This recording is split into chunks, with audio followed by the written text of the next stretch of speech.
Grisham claims that Trump tried to assure her that his equipment was normal after Stormy Daniels described it as a character in Super Mario Brothers. She claims that Trump requested a young female staffer be brought to his cabin on Air Force One so that he could look at her from behind. Grisham also says that Trump lost it over Melania Trump's infamous "I really don't care, do you" jacket after a trip to visit migrant children at the border during the family separation scandal. You know, who gives a about Christmas stuff and decoration, but I need to do it, right? The former First Lady tried to embarrass Trump after the Stormy Daniels scandal broke, whether it was walking into events with handsome military aides or it was telling Grisham to remove the word wife from statements. Vladimir Putin tried to throw Trump off during their summit in Osaka by bringing an attractive female interpreter to distract Trump. She says Putin also coughed a lot, trying to rile up Trump's germophobia. A colonoscopy, although Grisham doesn't use the exact word for it, for which the former president needed anesthesia. Grisham says he didn't want anyone knowing because he didn't want to give up power to Mike Pence while he was under.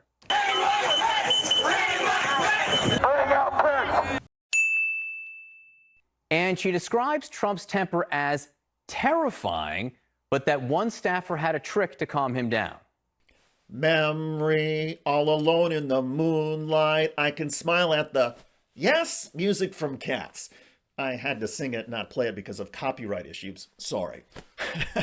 Anyway, according to Grisham's book, there was a Trump White House staffer nicknamed the Music Man. The staffer, the Music Man, would often play that song from Cats to soothe President Trump.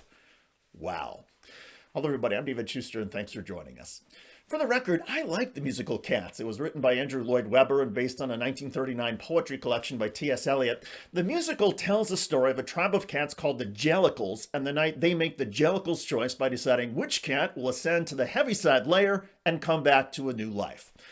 The show, which has been running for 18 years, is one of the most successful in Broadway history, and I now fear the news about Trump will forever scar and doom the musical.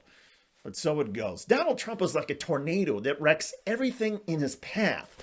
Although in Trump's case, some victims seem to love living or dying in the debris. As Stephanie Grisham writes in I'll Take Your Questions Now, Trump had no problem destroying institutions or traditions, and it energized some of his most extreme supporters. And speaking of extreme, Grisham says Trump's loathing for much of the press was more intense than was publicly known. And keep in mind, this is what we saw in public. Terrible person. You shouldn't be working for CNN. Hear what me? Did you want Did you hear me? Yes, Ask sir. him a question. I will, but I've given you a long answer. Ask this gentleman a question. Don't talk to me that way. You're just a lightweight. Don't talk to me that way. Don't talk to. I'm the president of the United States. Don't ever talk to the president that way. According to Grisham, Trump wanted to permanently exclude the press from the White House. She says Mr. Trump was inspired when he went to North Korea and saw Kim Jong-un's control of the media and distance from the press. As a result, Grisham says Trump repeatedly asked her to ban reporters from the White House, prompting her to reply repeatedly, "I'm working on it." What a presidency.